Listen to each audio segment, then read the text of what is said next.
ফেরাউনের জীবনী পড়েছি, তাফসিরে কাবিরের ভেতরে আছে, তাবারির ভেতরে আছে, বিশাল জীবনী লিখা আছে। মুফাসসিরিন ইকরাম লিখেছেন ওর জীবনীতে যে শেষ সময়ে আল্লাহর স্বীকৃতি দিয়েছিল। ও বলেছিল আন্নাহু লা ইলাহা ইল্লাল্লাযী আমানাত বিহি বানু ইসরাঈল ওয়া আনা মিনাল মুসলিমিন। আমি ঈমান আনলাম ওই আল্লাহর উপরে, যে আল্লাহর উপরে ঈমান এনেছে বনি ইসরাঈলরা, আমি তো মুসলমান। দেখেছেন শেষ পর্যন্ত বলেছে ওয়া আনা মিনাল মুসলিমিন, আমি মুসলমান। এরপরও ফেরেশতারা যে আমারে এই পানির ভেতরে বারবার চোবায়, আবার উপরে তোলে, আবার নিচে নিয়ে যায়, এটা ফেরেশতাদের উচিত হচ্ছে? আল্লাহ তখন ডাক দিয়েছিলেন, আল আন, এখন আকাদ আসাইতা ক্বাবলু ওয়া কুনতা মিনাল মুফসিদিন, এর আগে তুমি বড় ফ্যাসাদ সৃষ্টিকারী, স্বৈরাচারী, বিশৃঙ্খলা সৃষ্টিকারী, সন্ত্রাসী, এই সমস্ত শব্দগুলো দিয়ে আল্লাহ তাকে ডাক দিয়েছিলেন যে এর আগে এই কর্মকাণ্ডগুলো তোমার জীবনে ছিল। এখানে দুইটা মাসলা বের হয়। ফেরাউনকে আল্লাহ পথ দেখাননি, শেষ পর্যন্ত আর হেদায়েত দেননি, বেঈমান অবস্থায় লোকটা মারা গেছে দুইটা কারণে। এক নম্বরে ও ফ্যাসাদ সৃষ্টিকারী ছিল, বিশৃঙ্খলা তৈরি করেছিল দুনিয়ায়, সন্ত্রাসী কর্মকাণ্ডে জড়িত ছিল, ভীতিপূর্ণ অবস্থা তৈরি করে ফেলেছিল দেশে। এই জন্য আল্লাহ তার ঈমান দেয়নি। শেষে এমনও আছে জিবরাইলের মুখের ভেতরে কাঁদা লাগিয়ে দিয়েছিল যেন আর কিছু বলতে না পারে। তাহলে এই আয়াত থেকে শিক্ষা পাওয়া যায়, দুনিয়াতে যাদের জীবনে জুলুম বেশি হবে, যারা স্বৈরাচারী হবে, এ মানুষগুলো যদি শেষে যে ভালো হওয়ার কথা বলেও আল্লাহ তা গ্রহণ করে না। এই জন্য 15.5 বছর যাদের জুলুমের মাত্রা একেবারে সীমা ছাড়িয়ে গেছে, এখন যদিও মানুষগুলো বলে আমরা ভালো হয়ে যাব, আমার মনে হয় এদের কপালে আল্লাহ হেদায়েত নাও দিতে পারে। কেন বললাম বলেন তো? আল্লাহু লা ইয়াহদিল কওমাজ জালিমিন, বহু জায়গায় আল্লাহ আয়াতটা দিয়েছেন কোরআনে। ইয়াহদি এটা মজারে, বর্তমান, ভবিষ্যৎ, প্রেজেন্ট, ফিউচার। আল্লাহ বলেন যারা জালেম এদেরকে আমি হেদায়েত দিচ্ছি না, পথ দেখাচ্ছি না, ভবিষ্যতেও দেখাবো না। ফেরাউনকে হেদায়েত না দেওয়ার পেছনে কারণ হচ্ছে এই লোকটা আল্লাহর স্বীকৃতি দিয়েছিল, কিন্তু ওই জামানায় যিনি প্রেরিত পুরুষ, আল্লাহর পাঠানো নবী এবং রাসূল হযরতে মূসা কালিমুল্লাহ, তার স্বীকৃতি সে মরণের আগেও দেয়নি। ও যদি বলতো আন্নাহু লা ইলাহা ইল্লাল্লাহ মূসা কালিমুল্লাহ, আল্লাহরে মাফ করে দিত। কিন্তু আল্লাহর স্বীকৃতি শুধু দিয়েই শেষ করে দিয়েছে। জামানার প্রেরিত পুরুষ যিনি, তার স্বীকার সে করে নাই। আজ বাংলাদেশে বহু মানুষ নামাজ পড়তে বলবেন রাজি হয়, রোজা রাখতে বলবেন রাজি হয়, হজ করতে বলবেন টাকা খরচ করেও রাজি হয়, দান সাদগাও মাঝে মাঝে করতে বলবেন করবে। কিন্তু এই জামানার প্রেরিত পুরুষ যিনি, আল্লাহর নবী এবং রাসূল মুহাম্মাদুর রাসূলুল্লাহ, এ মানুষের আদর্শ যখন মানতে বলা হয়, তখন এই লোকটা রাজনীতির গন্ধ খোঁজে।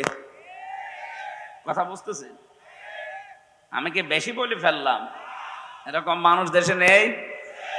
হ্যাঁ, নবীজি যে 23 বছরের জিন্দেগি নবুয়তের বলা হয়, 40 থেকে 63, এই 23 বছরের 13 বছর মানতে রাজি আছে। কারণ 13 বছর নবীজি শুধু মায়ের খেয়েছিলেন। কথা বলেন না কেন? 13টা বছর তিনি অত্যাচারিত, জুলুম, নির্যাতনে নিষ্পেষিত হয়েছিলেন। 3টি বছরের ভেতরে জেলেও ছিলেন। তার যে জেল, আমাদের এই জেলের মতো খাবার দেওয়া হতো না, তিনি গৃহবন্দী ছিলেন। শিয়াবে আবি তালিব নামে এই জেলখানায় 3টা বছর প্রায় 54 জন মানুষকে নিয়ে তিনি পড়েছিলেন। এই কথাগুলো যখন বলবেন, কিছু মানুষ আছে বলে আবেগে কান্নাকাটি করবে, ও বলবে হুজুর আপনিও কাঁদেন, আমরাও কাঁদি। এই লোকটার কাছে যখন বাকি 10 বছর মদিনার জীবনে তিনি যে রাষ্ট্রপ্রধান ছিলেন, আর রাষ্ট্রপ্রধান হতে হলে কি করা লাগে, এই কথাগুলো যখন বলা হয় তখন বলে কি এটা তো রাজনীতি, এটা দুনিয়ার কাজ। যেই নবী 13 বছর মক্কায় মার খেয়েছিলেন, ওই নবী 10 বছর মদিনাতে যতগুলো কাজ করেছেন 13 বছর মেনে নিলে 10 বছর মানা লাগবে। ওই 10 বছরে যেহেতু তিনি রাষ্ট্রপ্রধান ছিলেন, রাষ্ট্রের সর্ব অধিনায়ক ছিলেন, রাষ্ট্রের প্রধান হওয়ার জন্য যে কাজগুলো করা লেগেছিল, মদিনাতে যাওয়ার পরে তিনি ইহুদি খ্রিস্টান আর মুশরিকদের সাথে সন্ধি করেছিলেন। এটা তো আমি বানালাম নাকি? ঐতিহাসিক ভাবে সত্য কথা।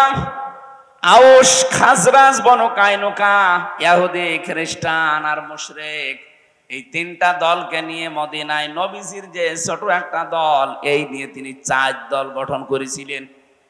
তাহলে 4 দল গঠন করা এটা বানানো না, এটা নবীর জীবনীতে আছে। এটা যদি প্রয়োজন হয় ইসলামের জন্য, মানবতার জন্য, দেশের জন্য, 4 দলীয় জোট করাও জায়েজ আছে। এখন যদি বলেন হুজুর কোন দিকে যাচ্ছেন, কোন দিকে না, ইসলাম এইভাবে এসেছে। বিশ্ব নবী কি জানতেন না যে না ইহুদি খ্রিস্টান বৌদ্ধ এরা, এই মুশরিকরা প্রকাশ্য শত্রু, এদের সাথে আমি কিসের জোট করব? নবীজি ইসলামকে এগিয়ে নেওয়ার জন্য জোট করেছিলেন, না ইসলাম ধ্বংস করার জন্য? এতটুকু শিক্ষা এখান থেকে নিতে পারেন না? আজ যারা সত্যি ইসলামের ধ্বজাধারী, সত্যি ইসলামকে যারা রাষ্ট্রীয় ভাবে এই 10 বছরের মতো দেখতে চায়, ওই মানুষগুলো যদি ইহুদি খ্রিস্টান মুশরিকদের মতো মানুষদের সাথেও জোট করা লাগে করবে। কারণ 13 বছর মায়ের খাওয়া ওয়াজ তো ভালোই শোনেন, 10 বছর রাষ্ট্রপতি ছিলেন, এই ওয়াজ শুনতে মনে চায় না? নবীজি তো 13 বছর মার খেয়েছিলেন, আমরা তো অলরেডি 15 বছর মার খেয়ে ফেলেছি। কথা বলেন না কেন? অন্তত 15টা বছর আমাদের জীবনে শুধু মায়ের খাওয়াই গেল। এখন আমাদের কি মনে চায় না নবীর মতো 10 বছর একটু চেয়ারে বসি? আপনি এবার মনে করছেন হুজুর মনে হয় দুনিয়াদার হয়ে গেল। তাহলে নবী যে দুনিয়াদার ছিল বলেন? বিশ্ব নবী যদি 10টা বছর চেয়ারে বসার পর রাষ্ট্রপ্রধান হয়ে 10 বছরে কোরআন দিয়ে মদিনা চালানোর পরে তিনি ঘোষণা দিয়েছিলেন খায়রুল কুরুনি করনি, আমার যুগ শ্রেষ্ঠ যুগ। আমার তো মনে হয় বাংলাদেশে যদি 10টা বছর কোরআনে কারিম দিয়ে যোগ্য এবং সৎ এ মানুষ দিয়ে চালাতে পারেন, এদেশে 10 বছর পরে শুনতে পারবেন খায়রুল কুরুনি করনি। ওইটা শোনার জন্যই তো আমরা চাই। শুধু সৎ মানুষ হলে হবে না, যোগ্য হওয়া লাগবে। এ বাংলাদেশে 15.5 বছরে আমরা সৎ মানুষ অনেককে দেখেছি, কিন্তু সৎ মানুষগুলো যোগ্য না হওয়ার কারণে তার ওই জায়গাটা ঠিক রাখতে পারে নাই। আমি ঝিনাইদহ এক জায়গায় একটিও তার বাড়িতে গিয়েছিলাম নাস্তা করার জন্য। উনি চা দেওয়ার পরে এমন একটা ফ্রিজে চা দিয়েছে, নিচে ভাঙা। আমি দেখেই হেসে ফেলেছি। তো জ্ঞানী মানুষ বুঝে ফেলেছে, বলে হুজুর কেন হাসেন? আমি জানি। আমি একটা টিয়নো ওসির উপরে, আমার মান একটা থানায়, ওসি পর্যন্ত আমার স্যার বলে ডাকে। এত বড় একটা থানার দায়িত্বে আমি আছি, আর আমি আপনাকে চা দিলাম ফ্রিজ ভাঙা, এই জন্য আপনি হাসেন। গতকালকে সকাল 11টার দিকে আমার কাছে 8 লাখ টাকা এসেছিল, শুধু একটা সই করলেই দিয়ে দিত। আমি দেইনি। লোকটা সৎ কিনা? আর আসতে বলেন। কিন্তু সৎ থাকার পরও ঝিনাইদহের ওই জায়গাটা দুর্নীতি মুক্ত করা তার একার জন্য সম্ভব হয়নি। কারণ আশেপাশে যা আছে সবই অসৎ, সবই চরিত্রহীন।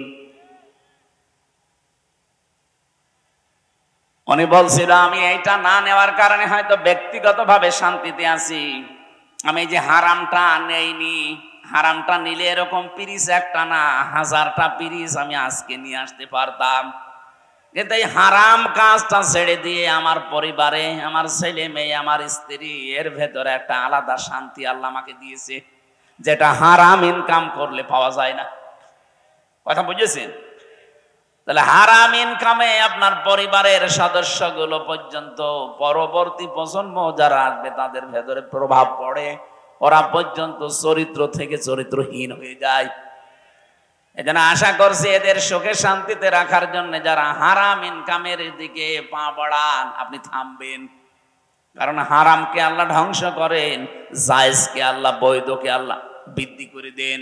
ইয়ামাহাকুল্লাহুর রিবা ওয়া ইউরবিস সাদাকাত। আল্লাহ পাক বলেন এই পৃথিবীতে যত সাদকা আছে, বৈধ জিনিস আছে, এগুলো আমি দিনের পরে দিন বরকত দিতে থাকি, বৈধ করি, বৃদ্ধি করি। আর যত হারাম কাজ আছে, অবৈধ জিনিস আছে, সুদ আছে, এগুলো ধ্বংস করি। এই 15.5 বছরে যারা বৈধ অবৈধ দেখা দেখি নেই, বাবা শাহজালাল সব হালাল, এভাবে করে যারা সম্পদের পাহাড় তৈরি করেছিলেন, কি হলো আপনার সম্পদ বলেন তো? কোথায় আপনি এখন? আগস্টের 5 তারিখের পরে ঢাকার রাজপথে 8 কোটি, 10 কোটি, 15 কোটি টাকা দামের গাড়ি রাস্তায় পড়ে আছে, মালিক নেই। মালিক অবশ্যই আছে, পরিচয় দেওয়ার মতো কায়দা নেই। কথা বলেন না কেন? কারণ মালিক যদি বলে এটা আমার, বলবে এর কাগজপত্র কই? 15 কোটি টাকা দিয়ে একটা গাড়ি কিনতে হলে যেটা দেওয়া লাগে রাষ্ট্রকে, ওইটা দিয়েছিস। ক্ষমতা ছিল, পাওয়ার, এই গাড়ি ঢুকিয়েছিস। এই জন্য পরিচয়ও দিতে চাই না, আর জানে ওখানে গেলেই বিপদ আরো বাড়বে, ও গাড়ি যাচ্ছে যাক। কি হইলো আপনার এই টাকা? 15 কোটি, একটা মানুষের সারাটা জীবন চলে যাবার কথা। আপনি বৈধভাবে অবশ্যই এটা কেনেননি, অবশ্যই এটা কিনতে গিয়ে আপনি অবৈধ পথ বেছে নিয়েছিলেন। কিন্তু যারা বৈধ পথে ছিল তাদেরকে বহু জায়গা থেকে বঞ্চিত করার পরেও এই মানুষগুলো এই 15.5 বছর পরে এখনো মাথা খাড়া করে দাঁড়িয়ে আছে। আমি আশা করবো এখান থেকে আপনি শিক্ষা নেবেন। যে কটা বোঝানোর জন্য পর্যন্ত আসলাম, এই পৃথিবীতে আপনি নামাজ রোজার মতো আল্লাহর বিধান যেভাবে মানেন, রাসূলুল্লাহ এই জামানার প্রেরিত পুরুষ, তাকে শুধু 13 বছর না 23 বছরই আপনাকে মানা লাগবে। 13 বছর মানতে আপনার আপত্তি নেই, আমিও জানি। 10 বছর মানতে আপত্তি আছে, কারণ এই জায়গায় গেলে আপনার অনেক কিছু হাত ছাড়া হওয়া লাগতে পারে। এই 10 বছরের ভেতরে বিশ্বনবী মাত্র 8 বছর রোজা রেখেছিলেন। কয় বছর বলেন? বলেন। এই 8টা বছরে তাও ফরজ রোজা তিনি 2টা অলরেডি ছেড়ে দিয়েছিলেন। একটা বদরের ময়দানে 17 রমজান, আর মক্কা বিজয়ের দিন 18 রমজান। 2টা রোজা তিনি ফরজ রোজা ছেড়ে দিলেন। অথবা ইচ্ছাকৃত ভাবে কেউ ফরজ রোজা বাদ দিয়ে দিলে, কেউ ভেঙে ফেললে, তার 2 মাস একাধারে 60টা রোজা করা লাগে। কথা বুঝতেছেন? 59টা করার পরে যদি আপনি একটা বাদ দেন, আবার 2 মাস করা লাগবে। আবার 59টা করার পরে যদি একটা বাদ দেন, আবার 60টা করা লাগবে। কত কঠিন বিধান রোজার! অথচ ইসলাম কায়েমের জন্য বিশ্ব নবী 2টা ফরজ রোজা পর্যন্ত বাদ দিয়ে দিয়েছিলেন। নবীজি ইসলাম ধ্বংস করার জন্য রোজা বাদ দিলেন না ইসলাম এগিয়ে নেওয়ার জন্য? আজ যদি এরকম পরিস্থিতি আসে, ইসলামকে এগিয়ে নেওয়ার জন্য রোজার মতো ফরজ বিধানও বাদ দেওয়া লাগে, মুসলমান তাই করবে। এটা নবীর পন্থা। বিশ্ব নবী এই 10 বছরে তিনি 17 ওয়াক্ত ফরজ নামাজ বাদ দিয়ে দিয়েছিলেন। খন্দকের যুদ্ধে 4 ওয়াক্ত নামাজ তিনি বাদ দিয়েছেন। তিনি যেটা করলেন সেটাকে আন্দাজে করেছেন না আল্লাহর ইশারা ছিল? বলেন বলেন। তাহলে আজ বাংলাদেশে যদি ইসলাম কায়েমের জন্য ইসলামী আন্দোলন করতে গিয়ে ফরজ নামাজও বাদ দেওয়া লাগে, জায়েজ আছে? আরো আসতে বলেন। তাহলে আমরা যারা শুধু 13 বছর মানতে রাজি, বাকি 10 বছরের কথা বললে রাজনীতি মনে করেন, দুনিয়ার কাজ মনে করেন। আল্লাহর কসম আপনার মরণ হবে ফেরাউনের মতো। আমি আপনাকে বাঁচার জন্য এটা বললাম, এখন আপনি কি করবেন ভাবেন। ওই জামানার প্রেরিত পুরুষ ছিল হযরতে মূসা, এখনকার যিনি প্রেরিত পুরুষ কিয়ামত পর্যন্ত নবী আর রাসূল তিনি মুহাম্মাদুর। জবান খুলে বলেন মুহাম্মাদুর। আল্লাহ আমাদেরকে সহজ কথাটা সহজে মেনে নেওয়ার তৌফিক দেন, বলেন আমিন। আমি জানি অনেক মানুষ এখনো এই সেন্সে ফিরে আসে না। এরা নামাজ পড়া, রোজা রাখা, হজ করা, দান সাদকা করতে রাজি আছে। রাসূলের যে আদর্শ, উনি যা যা করেছেন ইসলামের জন্য, ইসলাম ধ্বংসের জন্য না, ইসলামকে আরো এগিয়ে নেওয়ার জন্য। এই কথা বলতে গেলে তখন আপনি দুনিয়ার কাজ মনে করেন, রাজনীতি মনে করেন, দলীয় কাজ মনে করেন। কেন? আপনার চাইতে ইসলাম আমার বোঝা কম আছে নাকি? এই জন্য যারা একামতে দিনের দায়িত্ব সত্যিকার অর্থে পালন করে, মানুষগুলো বুঝে শুনে এই কাজ করে। তারা যদি নামাজ কাজা করে ইসলাম কায়েমের জন্য, রোজা বাদ দেয় ইসলাম কায়েমের জন্য, যদি জট করে ইসলাম কায়েমের জন্য। এক কথা বলেন না কেন? কারণ ভালো করে আমরা জানি ইসলাম যদি এদেশে কায়েম হয়, কোরআনে কারীম যদি এদেশে এজহার করা যায়, এজহার মানে বিজয় করা, প্রতিষ্ঠিত করা, দাঁড় করানো। মান করাল কোরআনা ফাস্তাজহারাহু, যে ব্যক্তি কোরআন পড়ে আর কোরআনকে বিজয় করার জন্য চিন্তা ভাবনা করে, চেষ্টা চালায়, ফাহাল্লা হালালাহু ওয়া হারামা হারামাহু, এর ভেতরে হালালকে হালাল জেনে মেনে নেয়, হারামকে হারাম জেনে ছেড়ে দেয়, আদখালাহুল্লাহুল জান্নাহ, আল্লাহ তাকে জান্নাতে দিয়ে দিয়েছে। না, আপনি সুবহানাল্লাহ বলেন মানে? আমার প্রশ্ন হচ্ছে, আদখালা ইয়াদখিলু এটা মজারে না মাজি? এটা মাজি, অতীতের শব্দ। আদখালা, নবীজি কেন বললেন আদখালাহুল্লাহুল জান্নাহ? আল্লাহ তাকে জান্নাতে দেবে না দিয়েছে? দিয়ে দিয়েছে। দিয়ে দিয়েছে কেন বললেন? আপনি তো এখনো মরেননি, জান্নাতে গেলেন কি করে? জবাব হচ্ছে, সত্যি যদি ইসলাম প্রতিষ্ঠিত হয়ে যায়, ইসলাম বিজয় থাকে কোন জায়গায়, ওখানে যে পরিবেশটা তৈরি হয়, হালালকে হালাল মানা যায়, হারামকে হারাম মেনে ছেড়ে দেওয়া যায়, ওই পুরা জায়গাটা আমার আল্লাহ মিনি জান্নাত বানিয়ে দেয়। আপনি যেন মরণের আগে অন্তত জান্নাতে প্রবেশ করে ফেলেছেন। আমরা তো এইটাই চাই। কথা বলেন না কেন? এটা যদি আপনার কাছে রাজনীতি মনে হয়, আল্লাহর কসম, হ্যাঁ এইটাই রাজনীতি। আমি তো এমন একটা পরিবার, সমাজ, রাষ্ট্র চাই যেখানে হালালকে হালাল জানার পরে মেনে নেওয়া যায়, যেখানে হারামকে হারাম জানার পরে ছেড়ে দেওয়া যায়। সেরকম পরিবেশ এখনো বাংলাদেশে কায়েম হয়েছে না। এদেশে বহু জায়গা আছে হারাম জানার পরও আমাকে হারাম কাজে বাধ্য করা হয়, হালাল জানার পরও আমি আঁকড়িয়ে ধরতে পারি না, আমারে ছেড়ে দেওয়া লাগে। নাকি নেই? বলেন। এই যে অর্থনীতি বিভাগের দিকে তাকান, আজ কত ব্যাংকিং ব্যবস্থা দেশে কাজ করছে, শুধু যাকাত ভিত্তিক অর্থনীতি দেশে না থাকার কারণে। এটা যদি রাষ্ট্রীয়ভাবে কায়েম থাকতো, যাকাত, আল্লাহর কসম, সুদ ভিত্তিক যত ব্যাংক সব বন্ধ হয়ে যেত। এটা নিয়ে আমাদের কোনো মাথা ব্যথাও নেই, কোনো চিন্তা ভাবনাও নেই। অনেকেই মনে করি আছি এ আর কি, এ তো দুনিয়ার কাজ। কে বলিস আপনাকে? 1 টাকা সুদের সাথে যদি কেউ জড়িত হয়ে যায়, ও যেন নিজের আপন মায়ের সাথে জেনা করে। আপনি টের পাচ্ছেন কি বললাম? এটা ঘৃণিত কাজ।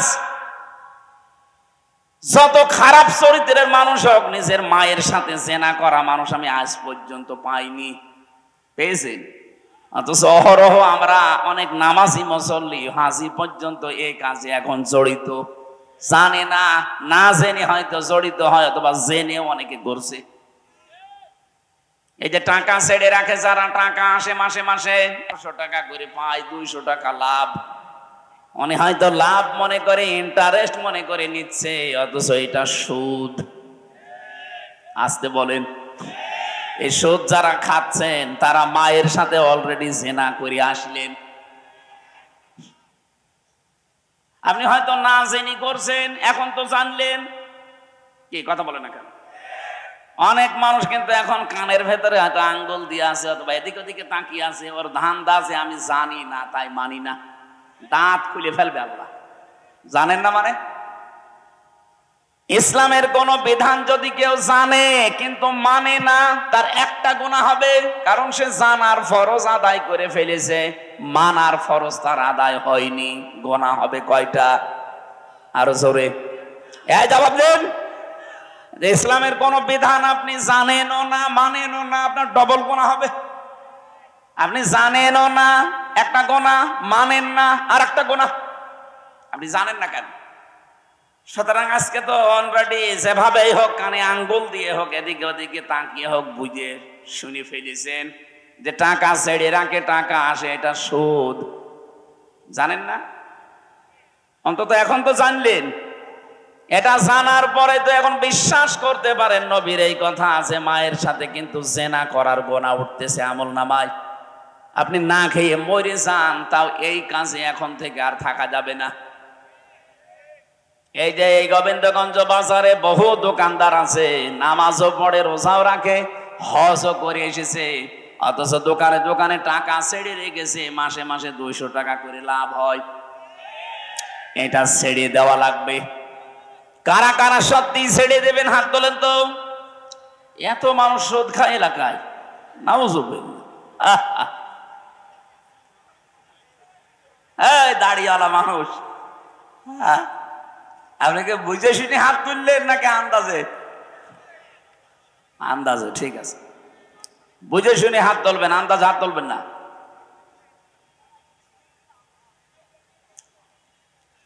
এই জন্য এমন একটা রাষ্ট্র, এমন একটা বিধান আমরা এদেশে চালু করতে চাচ্ছি, যেখানে হালাল হালাল জানার পরে মেনে নেওয়া যায়, হারামকে হারাম জেনে মেনে ছেড়ে দেওয়া যায়। আল্লাহর নবী বলেন, এরকম পরিবেশ যদি কায়েম হয়ে যায়, আদখালাহুল্লাহুল জান্নাহ, ওই দেশটা একটা জান্নাত হয়ে যাবে। তুমি মনে করবা মরণের আগে আমি জান্নাতে আছি। আশাফাআহু ফি আশারাতিন মিন আহলি বাইতিহি কুল্লুহুম ক্বাদ ওয়াজাবাত লাহুন নার। তোমার শাফায়াত গ্রহণ করা হবে এমন 10টা মানুষের পক্ষে, যাদেরকে আল্লাহ জাহান্নামে দেবে, ফাইনাল হয়ে গিয়েছিল। এমন মানুষের পক্ষে সুপারিশ করে আপনি জান্নাতে নিয়ে আসতে পারবেন। এখানে আলেম যারা আছেন তাদেরকে বলছি, আপনাকে জাহান্নামে দিয়ে দেওয়ার পরে ওখান থেকে আল্লাহ বের করে নিয়ে আসবে, এ কথায় হাদিসের ভাষায় নেই। অশাফাআহু ফি আশারাতিন মিন আহলি বাইতিহি কুল্লুহুম ক্বাদ ওয়াজাবাত লাহুন নার। যাদের উপরে জাহান্নাম ওয়াজিব হয়ে গিয়েছিল, যে জাহান্নামে তারা যাবে, কিন্তু এরকম মানুষকে আপনি সুপারিশ করে ওই জায়গা থেকে ফেরত নিয়ে আসতে পারবেন। আমরা অনেকে এই হাদিসটা বলার পরে বলি, যারা জাহান্নামে চলে গেছে এমন 10 জন মানুষকে আপনি নিয়ে আসতে পারবেন না, এ কথা এই জায়গায় নেই। আমি আলেমদেরকে আরো বলছি, হাদিসটার শেষ যে শব্দগুলো আছে এগুলো নিয়ে আরো চিন্তা ভাবনা করবেন, কারণ হাজারো মানুষ এই ধান্দায় আছে, সুদ খায়, জেনা করি, ঘুষ খায় আর যাই করি, জাহান্নামে যদি আল্লাহ দেয়ও নাই 10 বছর থাকবো, এরপরে তো আল্লাহ বের করে দেবে। 20 বছর তাই জাহান্নামে থাকলাম, যখন আল্লাহ বের করে দেবে ওই সময় একবারে হাউসে কাউসারের পানি দিয়ে গোসল করে আগে যে হামজা ছিলাম ওই রকম হামজা হয়ে যাব। তাহলে জীবনে গুনাহ ছাড়বে? বলেন। কোরআনে কারিমে বহু জায়গায় আছে, যদি আপনি ইচ্ছা করে কোন গুনার কাছে আঞ্জাম দেন, জানেন যে এটা কবিরা গুনাহ। যেমন মানুষ হত্যা করা। মানুষ হত্যা করা কি গুনাহ? আরো জোরে বলেন। ওমাই ইয়াকতুল মুমিনাম মুতাআম্মিদান ফাজাযাউহু জাহান্নাম। সূরা নিসার 93 নম্বর আয়াতে আল্লাহ জানিয়েছেন, কোন মানুষ যদি ইচ্ছা করে কোন মুমিনকে হত্যা করে, আপনি একেবারে নিরপেক্ষ দৃষ্টি দিয়ে বলেন তো, 2024-এর 5 আগস্টের আগ পর্যন্ত এদেশে যত মানুষ হত্যা হয়েছে, ইচ্ছা করে না অনিচ্ছা করে? অনিচ্ছায় 2-1টা মরতে পারে, ইচ্ছা করে সবগুলো। কেউ হয়তো ক্ষমতায় টিকে থাকার জন্যে, আর কেউ হয়তো ক্ষমতায় কাউকে টিকিয়ে রাখার জন্য। বৈধ অবৈধ দেখেননি, আদালত কর্তৃক কোনো সার্টিফিকেটও আপনার হাতে নেই যে তাকে মেরে ফেলো, অথচ আপনি মেরে ফেললেন। এই যে মুতাআম্মিদান, ইচ্ছা করে যারা মানুষ হত্যার সাথে জড়িত, সে যেই হোক, অন্যান্য ধর্মে যারা আছে তারা তো ফি নারি জাহান্নামা খালিদিনা ফিহা, ইহুদি খ্রিস্টান বৌদ্ধ মুশরিক যারা আছে, ওরা মারা গেলে ওদের কোনো বিচার নেই, হিসাবও নেই। এই ভালো করে বুঝবেন, ওদের কোনো বিচার নেই, হিসাব নেই। এই যে যতগুলো জাতির নাম বলছি, ওরা মরিয়ে গেলে জাহান্নাম, কোনো হিসাব হবে না ওদের।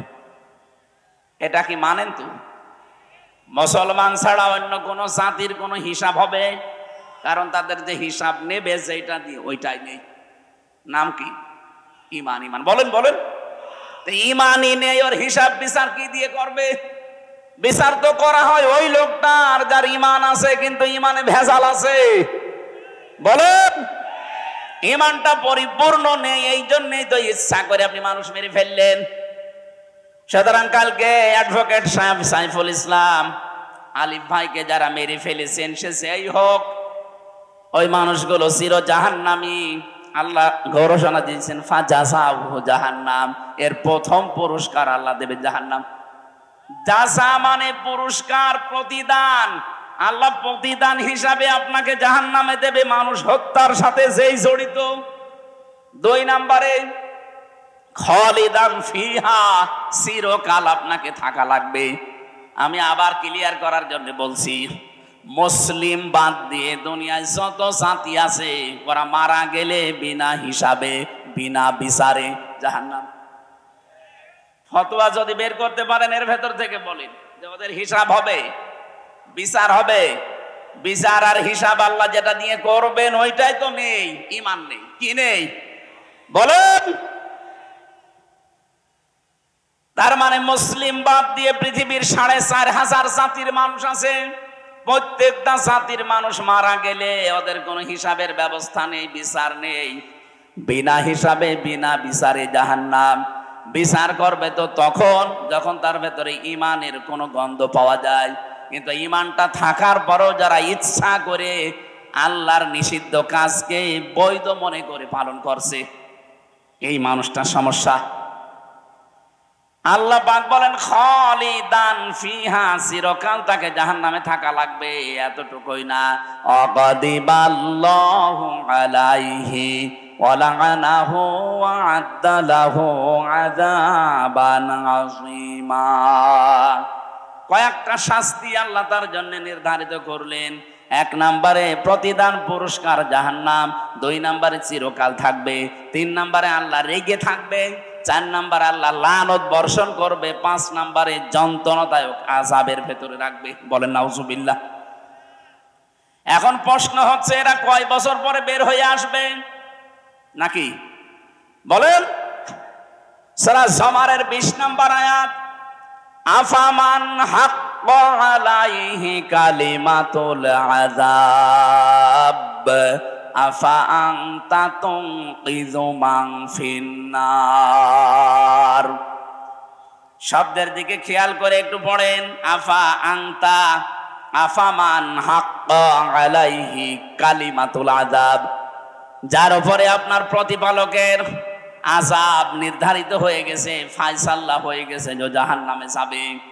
আফা আনতা, নবী আপনি কি পারবেন তুনকিযু মান ফিন্নার, ওই লোকটাকে আগুন থেকে বের করে নিয়ে আসতে? কে বলছেন? কাকে বলছেন? আমি মনে হয় বোঝাতে পারিনি। এই যে কথাটা আল্লাহ বলছেন নিজে, কাকে বলছেন? নবীজিকে। আফা আনতা, সরাসরি হে নবী আপনি পারবেন তুনকিযু মান ফিন্নার, ওই লোকটাকে জাহান্নাম থেকে বের করে নিয়ে আসতে আপনি পারবেন? তার মানে আপনিও পারবেন না। এটা প্রশ্নবোধক চিহ্ন, ইন্টারগেটিভ সেন্টেন্স। এটা নবীজিকে যদি আল্লাহ কথা বলতে পারেন, কিসের হামজার? হামজার বাবা বলেন তো।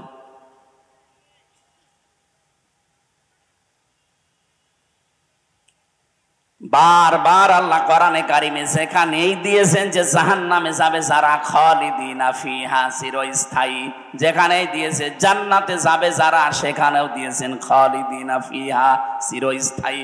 আপনি একটার অর্থ করবেন চিরস্থায়ী, আর আরেকটার অর্থ করবেন কিছুদিন পরে বের হবে, তো জীবনে গুনাহ ছাড়বে। আপনি যদি বলেন যে আমার ঈমান আছে, আর আপনার ঈমান থাকে কি করে?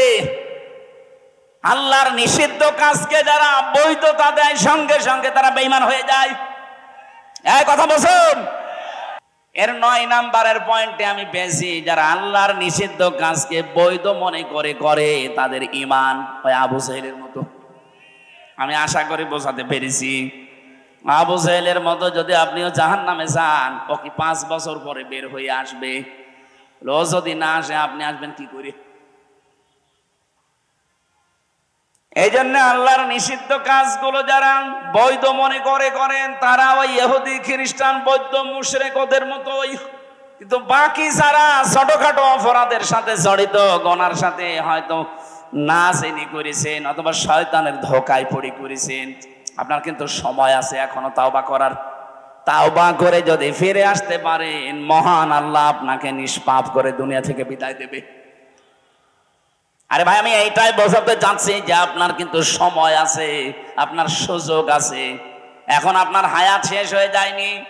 আপনি অপরাধ করেছেন, সে যে অপরাধী হোক, জেনা হোক, মানুষ হত্যা হোক, ব্যভিচার হোক, চুরি হোক, ডাকাতি হোক, যার কাছে যে অপরাধ হয়ে গেছে, এখনো তো আজরাইল আমার কাছে আসেনি, এখনো পশ্চিম দিকে সূর্য ওঠেনি যে মাপ আর পাওয়া যাবে না। যাবে, মাপ পাওয়া যাবে, কিন্তু তাওবা করে জীবনের মতো এই কাজ থেকে ফিরে আসা লাগবে। তাওবা করার যে শর্তগুলো আছে, 1 নম্বরে অনুশোচনা করা। 1 নাম্বার কি বলেন?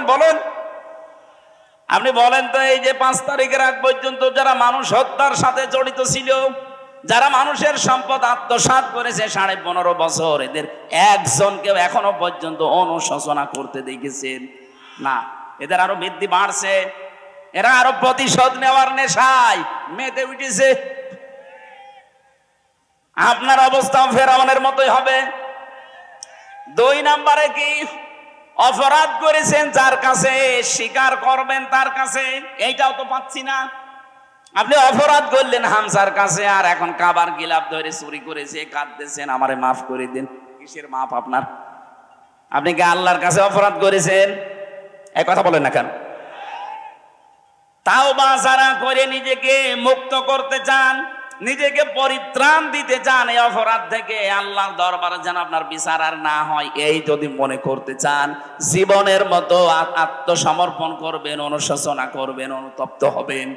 2 নম্বরের শর্ত, অপরাধ যার কাছে, তার কাছে গিয়ে বলবেন যে ভাই আমার ভুল হয়ে গেছে, আমি নফসের ধোকায় হোক, শয়তানের জালে হোক, দলীয় ফোরামে হোক, যে কোনো কায়দায় আপনার এই ক্ষতিটা করে ফেলেছি।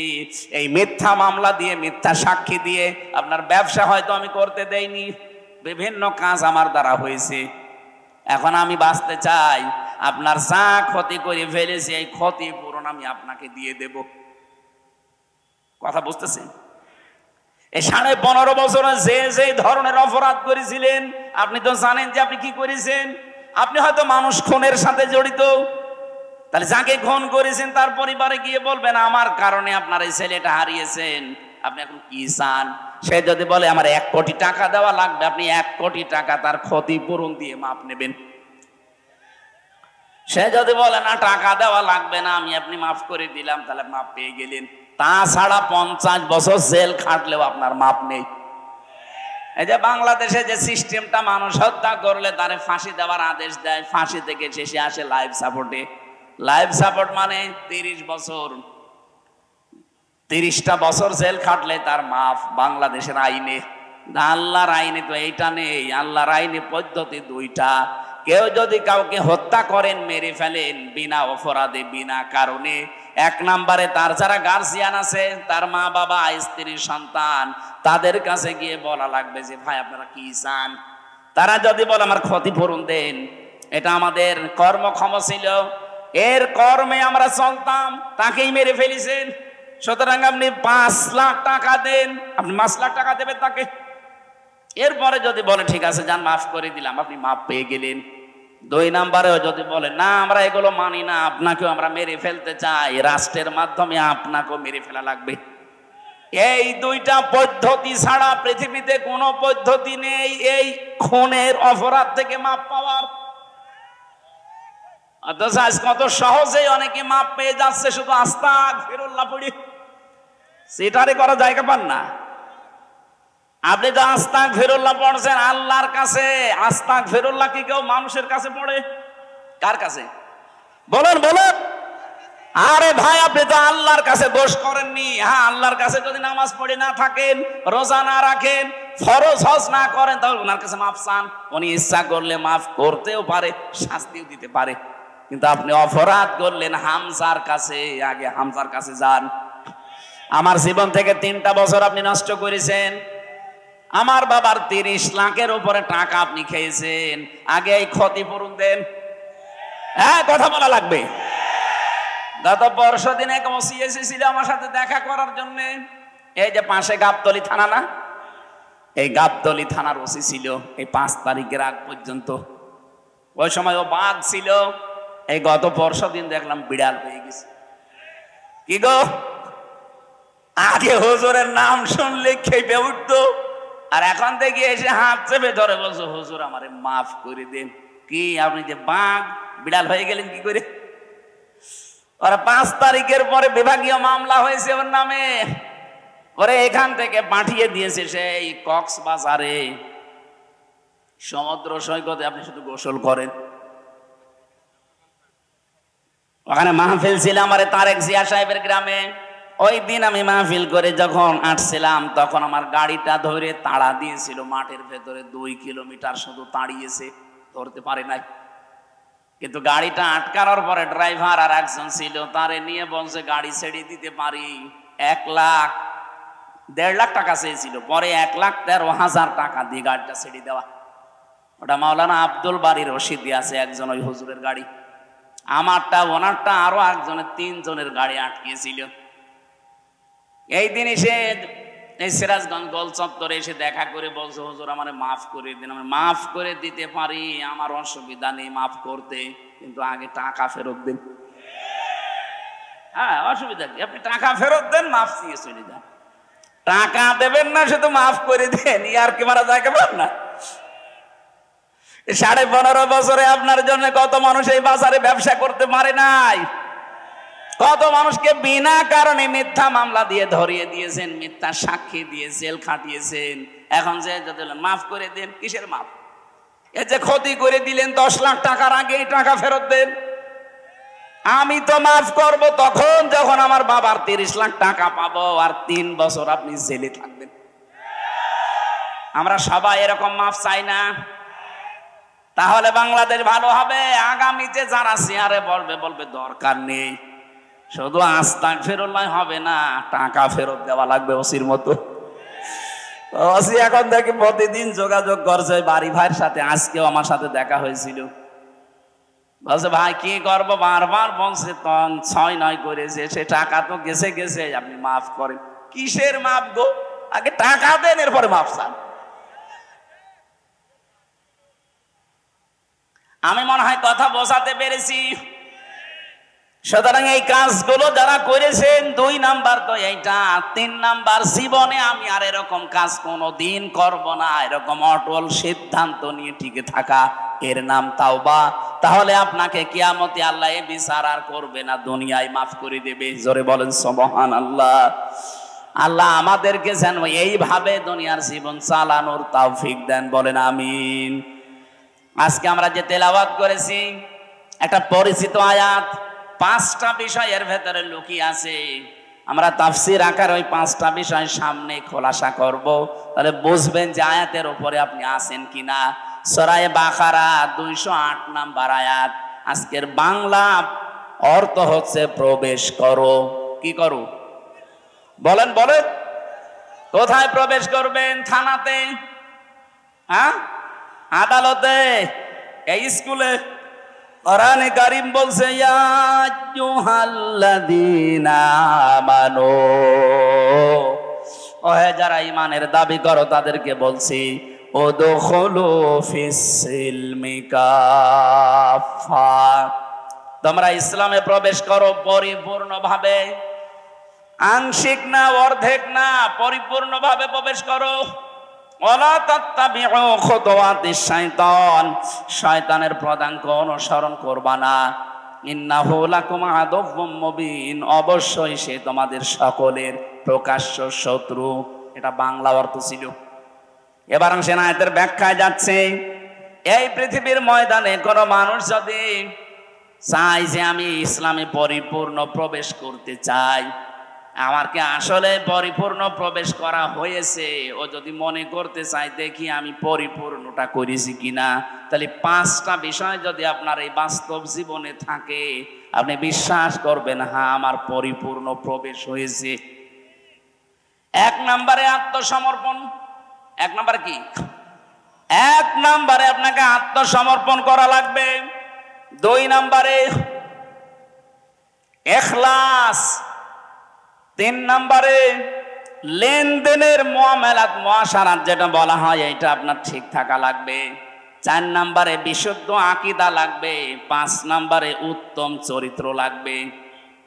এবার আসেন এই 5টা বিষয় যদি আপনার জীবনে মেনে নিতে পারেন, তাহলে আপনি বিশ্বাস করতে পারেন যে হ্যাঁ এই আয়াত আমি মানতেছি, আমি ইসলামে পরিপূর্ণ প্রবেশ করেছি। আর যদি দেখেন না 4টা আছে 1টা নেই, তাহলে এখন আপনি ইসলামে পরিপূর্ণ প্রবেশ করেননি, এই আয়াত আপনার মানা হয়নি। কিয়ামতে এই আয়াতই আপনার বিরুদ্ধে দাঁড়াবে। বলেন নাউজুবিল্লাহ। এখন যে আদেশগুলো আসতেছে, আদেশগুলো কার? আরো জোরে বলেন কার? আল্লাহ পাক আদেশ দিচ্ছেন প্রথমেই আত্মসমর্পণ করো। এটা কার কাছে করবেন, কিভাবে করবেন? আমাদেরকে যিনি শিখিয়েছেন, এটা সূরা বাকারার 131-32 নম্বর আয়াতে এই তথ্যগুলো আছে। রব্বুল আলামিন বলেন, ইদ ক্বালা লাহু রাব্বুহু আসলিম ক্বালা আসলামতু লিরাব্বিল আলামিন। সন্তানেরা শেখে তার বাবার কাছ থেকে, তার দাদার কাছ থেকে। আমরা যেহেতু এই পৃথিবীতে হযরতে আদম আলাইহিস সালাম আমাদের আদি পিতা, আর আমাদের জাতির পিতা ইব্রাহিম, কথা বলেন না কেন?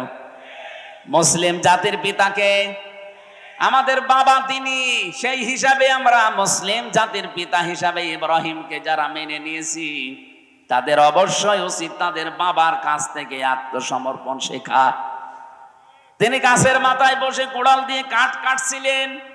আল্লাহ পাক ফেরেশতা পাঠিয়ে বললেন, আসলিম ইয়া ইব্রাহিম, হে ইব্রাহিম আত্মসমর্পণ করো। তিনি ওখান থেকেই বলেছিলেন, মাবুদ এই জায়গায় আত্মসমর্পণের কি আছে? আল্লাহ পাক বলেন, এখানে আমার একটা বিধান আছে, সেটা তোমার জন্য সুন্নাহ, আদর্শ হয়ে থাকবে। তোমার ওখানেই বসে খাতনা করো কোড়াল দিয়ে। গাছের মাথায় তিনি খাতনা করে বলেছিলেন, ক্বালা আসলামতু লিরাব্বিল আলামিন, মহাবিশ্বের প্রতিপালক যিনি, আমি তার কাছে আত্মসমর্পণ করলাম। এই দিন থেকে শুরু হয়েছে, এই তাকান, আমাদের জাতির পিতা হযরত ইব্রাহিম আলাইহিস সালাম, এই দিন থেকে শুরু হয়েছে কিয়ামত পর্যন্ত তার সন্তান হিসাবে আমরা যারা দাবি করি, 50টা জিনিস মানা লাগে জীবনে ইব্রাহিম নবীর। তার ভেতরে এইটা একটা, যে আমরা খাতনা করি। আমরা যারা তার সন্তান হিসাবে দাবি করি, মুসলমান হিসাবে, ইব্রাহিম নবীর একটা সুন্নাহ আদর্শ খাতনা করা। এটা আমরা করি না এখন? কথা বলে না কেন? ইব্রাহিম নবীকে যারা মানে না তারা কিন্তু করে না। আমরা এই জন্য হাফ হাতা আর ওরা ফুল হাতা। কথা বলছে না কেন? ফুল হাতা না?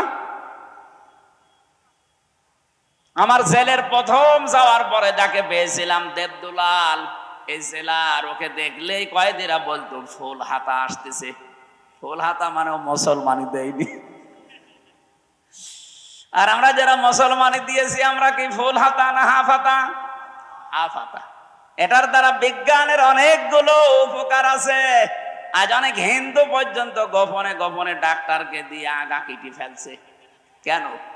কারণ এটা যতক্ষণ পর্যন্ত এই যে বোঝা অবস্থায় থাকবে, এর ভেতরে অনেক জার ময়লা মাটি তৈরি হবে, অনেক অসুখ বিসুখ হওয়ার সম্ভাবনা বেশি। এটা যখন খোলা থাকবে ততক্ষণ পর্যন্ত আপনার অসুখ বিসুখ ময়লা মাটি ওখানে আটকাবে না। আরো বাকি যেগুলো আছে এই পরিবেশে বলার মতো না, বললাম না? যতগুলো উপকার করেছেন হযরত ইব্রাহিম আলাইহিস সালাম, আমাদের সন্তান হিসাবে তার ভেতরে এটা একটা মানে খাতনা করেছিলেন। আত্মসমর্পণ কাকে বলে দেখেন, যেখানে যে অবস্থায় আছেন সেখানে আল্লাহর বিধান আসতে দেরি প্রশ্ন কোনোদিন করেননি যে আল্লাহ কেন করব, কোনোদিন করেননি। এই জন্য কেউ যদি ইসলামে প্রবেশ করতে চায়, ইব্রাহিম আলাইহিস সালামের মতো কোনো প্রশ্ন ছাড়া বিনা প্রশ্নে আল্লাহর বিধান সামনে আসলেই সে যেন মেনে নেয়, মাথা নত করে, স্যালেন্ডার করে। তাহলে বুঝবেন আমি একটা মানলাম। দ্বিতীয় নম্বরের আয়াতে আল্লাহ বলেন অবশ্যা বিহা ইব্রাহিম বানিহি ওয়া ইয়াকুব ইয়া বানিয়া ইন্নাল্লাহা আসতাফা লাকুমুদ্দিন ফালা তামুতুন্না ইল্লা ওয়া আনতুম মুসলিমুন। বলেন আল্লাহু আকবার। আল্লাহ পাক বলেন আমার নবী ইব্রাহিম এবং ইয়াকুব এই দুইজন তার সন্তানদেরকে মৃত্যুর আগে এই ওসিয়ত করেছিল। আমরা সন্তানদেরকে ওসিয়ত করে যাই কি, আর আমাদের বাবা কি করেছিলেন তাকান। আজকে থেকে এখন থেকে সিদ্ধান্ত নেন, জীবনের শেষ মুহূর্ত যখন এসে যাবে, যদি সময় পাই, আমাদের যিনি জাতির পিতা ইব্রাহিম এবং ইয়াকুব আলাইহিস সালাম এরা যেভাবে সন্তানদেরকে ওসিয়ত করেছিলেন, আমাদের সন্তান প্রজন্মকে এই ওসিয়ত আমরা করে যাব। তিনি বলেছিলেন ইয়া বনাইয়া, হে আমার কলিজার টুকরার সন্তান, ইন্নাল্লাহা আসতাফা লাকুমুদ্দিন, অবশ্যই আল্লাহ তোমাদের জন্য মনোনীত করেছেন দিন হিসাবে। কি এখনো পর্যন্ত আল্লাহ বলেননি ইন্নাল্লাহা আসতাফা লাকুমুদ্দিন, তোমাদের জন্য মনোনীত করেছেন দিনকে। দিন কি? এই জবাব আল্লাহ দিয়েছেন সূরা আলে ইমরানের 19 নম্বর আয়াতে। দিন কি? ইন্নাদ-দীনা ইনদাল্লাহিল ইসলাম। দিন হিসাবে আল্লাহ তোমাদের জন্য একটা ধর্মকে মনোনীত করেছেন, তার নাম ইসলাম। তার নাম কি? আরো জোরে বলেন। সুতরাং 4500 ধর্ম দুনিয়ায় আছে, এর ভেতরে শুধুমাত্র কেবলমাত্র একমাত্র মনোনীত আল্লাহর কাছে ইসলাম। আমরা যারা ইসলামে আছি খুশি হয়ে বলেন আলহামদুলিল্লাহ, আর একবার বলেন আলহামদুলিল্লাহ। জবান ছেড়ে যারা ইসলামে আছেন তারা বলেন আলহামদুলিল্লাহ।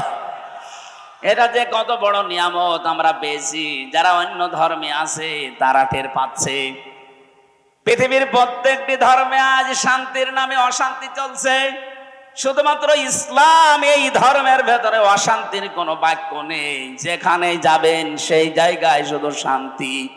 এমনকি ঘরটা, কোন মেয়ে লোক যদি তার স্বামীর জন্য নিজের ঘরটাকে শান্তিপূর্ণ করে রাখতে পারে, কোলাহল মুক্ত, নয়েজ মুক্ত গত রাখতে পারে, বিশ্বনবী জানিয়েছেন কিয়ামতের দিন হযরতে খাদিজার মতো ওই মহিলার জন্য আল্লাহ একটা ঘর নয়েজ মুক্ত বানিয়ে রাখবেন। সম্মানিত মা বোন যারা এসেছেন, শুধু নামাজ পড়া আর যারা খায় এই দুইটা ইবাদত না। শুধু বোরকা পরে, কালো বোরকা পরে ঘোরা ইবাদত না। আপনার স্বামী যখন বাইরে থেকে আসবে, কর্মজীবন শেষ করে আসবে, দিনের কাজ মানবতার কাজ করে যখনই বাড়ি আসবে, বাড়ি আসার পরে যে ঘরে থাকে এই ঘরটা যেন একটা কোলাহল মুক্ত হয়, এরকম বানিয়ে রাখবেন। আওয়াজ মুক্ত, নয়েজ মুক্ত, গোলমাল মুক্ত, একেবারে নিঃশব্দ নিস্তব্ধ একটা ঘর, শান্ত নির্মল একটা ঘর তাকে উপহার দেবেন। এটা করতে আপনাকে কাজ করা লাগবে। এই কাজটা যদি আপনি সত্যি ঘরকে নির্মল শান্ত পরিবেশের স্বামীর জন্য বানিয়ে রাখতে পারেন, আল্লাহ আপনার জন্য খাদিজার মতো জান্নাতে একটা নয়েজ মুক্ত ঘর বানিয়ে রাখবে। বলেন সুবহানাল্লাহ। যত মেয়ে লোক এসেছে যাদের স্বামী আছে, স্বামীদের জন্য আল্লাহ পাক খাদিজাতুল কুবরার মতো ঘরটাকে যেন বানিয়ে রাখার তৌফিক দেন। যে কথাটা বোঝাচ্ছিলাম, দিন হিসাবে আল্লাহ একটা যেহেতু মনোনীত করেছেন, অন্যান্য দিনে ধর্মে যারা আছেন আমরা দাওয়াত দেই, আহ্বান জানাই। পৃথিবী আজ প্রমাণ করে ফেলেছে এই দিনে শান্তির একমাত্র ধর্ম ইসলাম। আমি আপনাকে ইসলাম এখনই কবুল করতে বলছি না। ইসলাম কবুল করার জন্য যেটা পড়তে হয় আমাদের আল্লাহর বাণী আল কোরআন, এটা আপনি বাংলায় কিনে পড়েন, পুরাটা একবার পড়ে দেখেন, আপনাকেও ইসলামে দীক্ষিত হতে বাধ্য করবে। কথা বুঝতেছেন? যিনি ধরা পড়েছে যে চিন্ময় কৃষ্ণ দাস, এ লোকটার কয়েকদিন আগের যে বক্তব্যগুলো দেখেছেন, উনি বারবার হিন্দুদেরকে আহ্বান জানিয়েছিল যে আপনারা সন্তান বেশি নেন, বেশি বেশি সন্তান নিতে থাকেন। আমরা অনেকেই সংখ্যালঘু হয়ে আছি, এদেশে বেশি বেশি সন্তান নিয়ে আমরা সংখ্যা গরিষ্ঠ হয়ে যাব। এদেশে ৯৬% মুসলমান আর বাকি ৪% অন্য জাতি। সেখানে বৌদ্ধ আছে, ইহুদি আছে, খ্রিস্টান আছে, ওগুলো বাদ দিলে হিন্দু খুব বেশি হলো ২.৫% হবে। এই ২.৫% যদি ওরা জন্ম নিয়ন্ত্রণ বাদ দিয়েও যদি সন্তান নিতে থাকে, ৯৬% হতে কত সময় লাগবে বলেন তো? কব্বরে চলে যাবে না? ওদের যে সমস্ত উদ্দেশ্যগুলো আছে সূক্ষ্ম। তার মানে মানুষ ওরা মনে করে আমরা যদি সংখ্যা গরিষ্ঠ হতে পারি, সংখ্যা লঘু আমরা যেভাবে আছি এইভাবে ওদের উপরে আঙ্গুল চালাতে পারবো না। আমরা ইসলাম যারা মানি কারো উপরে আঙ্গুল চালায় না। লা ইকরাহা ফিদ্দিন, আমাদের ধর্মে কোনো বাড়াবাড়ি নেই। যদি বাড়াবাড়ি থাকতো এই ভারতবর্ষে একটাও হিন্দু খুঁজে পাওয়া যেত না। ১-২ দিন আমরা শাসন করি না, বছরের পর বছর এই পুরা ভারতবর্ষ আমরা মুসলমানেরা শাসন করেছিলাম।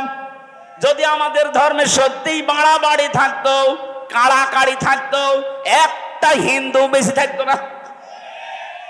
বিশেষ করে স্বাধীনতার পর থেকে ২৪ সালের আগস্টের ৫ তারিখের পরে যে অবস্থা হয়েছিল, এই দেশের মুসলমানেরাই দায়িত্ব নিয়ে মন্দির পাহারা দিয়েছে।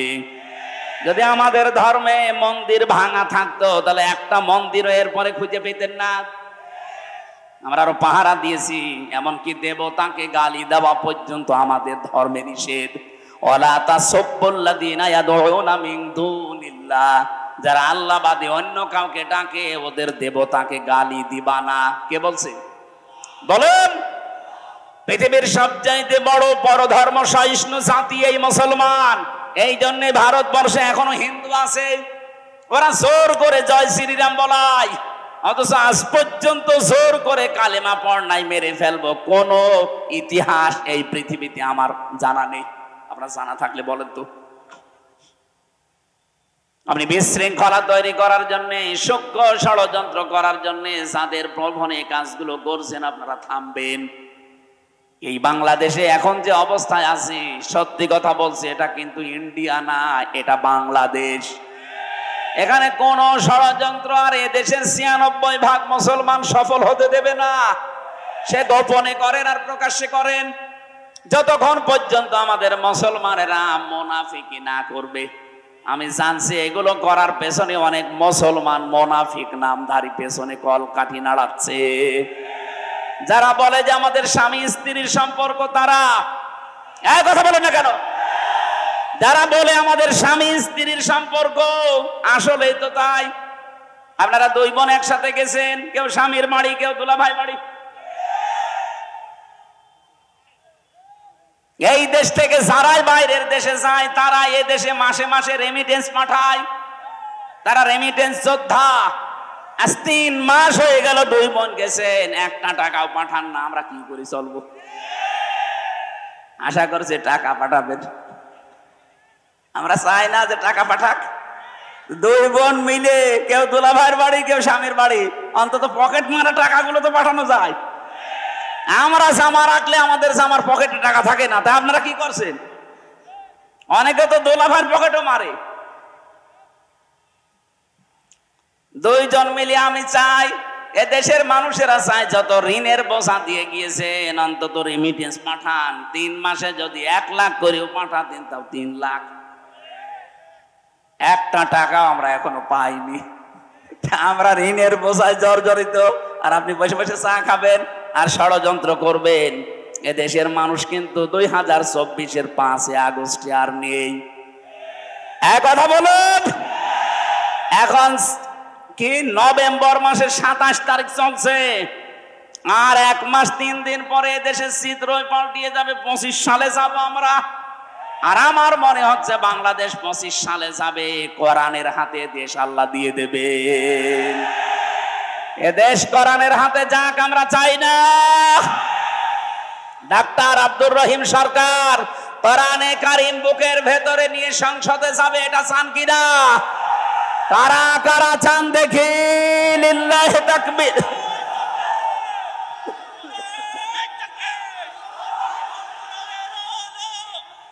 আলহামদুলিল্লাহ ভাই,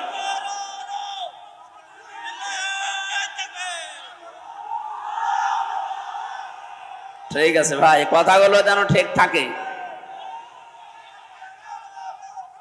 হযরতে ইব্রাহিম, হযরতে ইয়াকুব, দুইজন নবী তাদের মরণের আগে সন্তানদেরকে বলেছিলেন, আল্লাহ তোমাদের জন্য নির্বাচিত করেছেন, মনোনীত করেছেন ধর্ম হিসাবে ইসলামকে।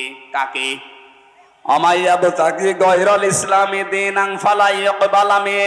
দুনিয়াতে ইসলাম বাদ দিয়ে অন্য কোন ধর্ম যদি কেউ তালাশ করে, জীবনেও তার কোনো ইবাদত বন্দেগী কবুল হচ্ছে না, হবে না। এই জন্য আহ্বান জানাবো, এলাকায় যদি অন্য ধর্মের কেউ থাকেন, আপনারা আমাদের ধর্মীয় গ্রন্থগুলো পড়েন। 1 দিন 2 দিন 5 দিন না, বছরের পরে বছর পড়তে থাকেন। টনি বেলাওয়ারের ছোট শালিকা লরেন বু 3 বছর কোরআনে কারিম স্টাডি করার পরে শেষ পর্যন্ত এত বড় শিক্ষিতা মেয়েরাও মুসলমান হয়ে গেছে। আমরা চাপ দেইনি, নিজে পড়ে নিজের বিবেকের তাড়নায় মুসলমান হয়ে গেছে। আমরা চাই এই বাংলাদেশে অন্যান্য ধর্মের যারা আছেন, মুসলমান সহ, আল্লাহর কোরআন পড়েন, বোঝেন, আপনিও বাধ্য হবেন আল্লাহর ইসলামী শান্তির ধর্মে আসতে। আল্লাহ পরের কথা জানিয়েছেন, এই 2 জন নবী তাদের সন্তানদেরকে জানিয়েছিল, ফালা তামুতুন্না ইল্লা ওয়া আনতুম মুসলিমুন। তোমরা মুসলমান না হয়ে মরবা না। এইজন্য এই দেশে যদি মুসলমান হয়ে টিকে থেকে মরতে চায়, আল্লাহর বিধান দেখা লাগবে। কথা বলেন না কেন? তাছাড়া আপনি মুসলমান হয়ে টিকে থাকতে পারবেন না। আজ আল্লাহর বিরুদ্ধে, রাসূলের বিরুদ্ধে, ইসলামের বিরুদ্ধে, মানবতার বিরুদ্ধে দেশে কাজ হবে। আর যদি মনে করেন যে যা করছে করুক, লা ইলাহা ইল্লাল্লাহ, আল্লাহর কসম আপনি মরণের আগে বেঈমান হয়ে যাবেন। কারণ ওই পরিবেশ যখন কায়েম হবে তখন টিকে থাকতে পারবেন না। 2 তলা নৌকা চলছে, উপর তলায় আমরা আছি, এই স্টেজে যারা এই ভালো ভালো মানুষ উপরে বসে আছি, আর নিচ তলায় এমন কিছু মানুষ আছে যাদের পানি দরকার। ও যদি বারবার উপর তলায় আসতে চায়, ডাক্তার সাহেব যদি বলে বারবার ঝামেলা করেন, নিচেই তো পানি আছে, বিরক্ত করেন কেন, যখন তখন আসেন খালি পানি নিতে। ওরা যদি বলে ঠিক আছে ডাক্তার আর আসবো না, নিচে যে নৌকার একটা তক্তা খুলছে, আমরা উপরে যারা আছি যদি বলি ভাই আল্লাহর নাম নিয়ে খোলেন, আল্লাহর নামে খোলেন আর ভগবানের নামে খোলেন, বলেন তো নৌকায় পানি উঠবে না উঠবে না? আরো জোরে বলেন। এখন উপরে যারা আছি আমরা যদি বলে যা হয় হোক, নিচের লোক যদি ডোবে আমরা বেঁচে থাকবো? এ বাংলাদেশে ইসলাম না থাকলে আমরাও তো বেঁচে থাকতে পারছি না মুসলমান হয়ে। বেঈমান হওয়ার রাস্তাগুলো সব খোলা হচ্ছে সমকামিতা দিয়ে, আল্লাহর বিধানের বাইরে আইন পাশ করে। এক কথা বলছেন। এই জন্য আমাদের উচিত নিচে যারা যাই করছেন আমাদের উপর থেকে দরকার হয় বাধা দেওয়া, ওয়াজের মাধ্যমে হোক, হাতের মাধ্যমে হোক। যদি বাধা শুনতে না চান, দরকার হয় আপনাকে মারধর করব। এরপরও যদি না শুনতে চান, দরকার হয় বেঁধে রাখবো। এরপরও যদি নড়াচড়া করেন, মেরে ফেলবো। তারপরও আমি নৌকার তলা খুলতে দেব না। পানি উঠলে আপনি শুধু মরবেন না, আমারও মারবেন। এদেশে সমকামিতা চালু হলে জর্ডানের মতো দেশটা ডেড সি হয়ে যাবে, মৃত সাগর। কারণ এটা আল্লাহর নিষিদ্ধ কাজ। পুরো আল্লাহর সিস্টেমই পাল্টিয়ে ফেলেছে। পুরুষে পুরুষে বিয়ে। গত পরশুদিন কুষ্টিয়ায় 2 মহিলা এরা আন্দোলন করেছে এক জায়গায়। ওরা বলছে আমরা মহিলায় বিয়ে যদি না দেন আমরা 2 জনেই মারা যাব। কোথায় পৌঁছিয়েছে চিন্তা করেছেন? এই জন্য আমরা চাই নিষিদ্ধ কাজ এই দেশে বন্ধ হোক। আল্লাহর বৈধ কাজগুলো আমরা ইসলামের মাধ্যমে জারি করি, তাহলে মুসলমান হয়ে মরা সহজ হবে। আরে মরব তো 2 দিন আগে 2 দিন পরে, কিন্তু আমরা বেঈমান হয়ে মরতে চাই না, মরতে চাই ইব্রাহিম নবীর মতো মুসলমান হয়ে। আল্লাহ আমাদের তৌফিক দিন, বলেন আমিন। দ্বিতীয় নম্বরে, আপনি যদি দেখেন আমি ইসলামে প্রবেশ করছি, আপনার ইখলাস লাগবে। ইখলাস কি? এই জন্য যারা একামতে দিনে প্রবেশ করে তাদের প্রথম শব্দ এইটা বলা হয়, বল বলে ইন্না সলাতি ওয়া নুসুকি ওয়া মাহইয়ায়া ওয়া মামাতি লিল্লাহি রাব্বিল আলামিন। এটা ইখলাসের আয়াত। আমি যা করব কার জন্য? আমার বেঁচে থাকা আল্লাহর জন্য, মরে গেলেও আল্লাহর জন্য, আমি নামাজ পড়লো আল্লাহর জন্য, রোজা রাখলে আল্লাহর জন্য, কোরবানি, ত্যাগ, তিতিক্ষা যা সহ্য করছি সব আমি আল্লাহর জন্য। 3 নম্বরে আমার বিশুদ্ধ আকীদা দরকার। আজ বাংলাদেশে একটা মাসলুম দলের উপরে এই ট্যাগটা লাগিয়েছে, আমাদের নাকি আকীদা ঠিক নেই। এটা ডাহা মিথ্যা কথা। এই বাংলাদেশে আকীদা যদি ঠিক থাকে, যাদের দলে ফাঁসি বেশি, যাদের দলে জেল বেশি, যাদের দলে জরিমানা বেশি, যারা বাড়ি থাকতে পারে না 24 ঘন্টা যারা আতঙ্কে ছিল, তারা আকীদাওয়ালা মানুষ। আপনারা এত আকীদা ভালো, একটু ফাঁসির দড়ির কাছে যেয়ে বলেন তো আমার আকীদা ভালো যান। যারা ফাঁসির দড়ি গলায় নিয়ে পর্যন্ত বলেছে না তাহাজান ইন্নাল্লাহা মা'ানা, কোনো চিন্তা নেই, আমরা একা না, আমাদের সাথে কে আছে। এর চাইতে আবার কি বিশুদ্ধ আকীদা লাগবে আপনার? 4 নম্বরে উত্তম চরিত্র লাগবে। এদেশে উত্তম চরিত্রে উত্তীর্ণ হয়ে গেছে একামতে দিনের দায়িত্বে যারা আছে তারা। এটা প্রমাণিত, পরীক্ষিত, আর কিছু বললাম না।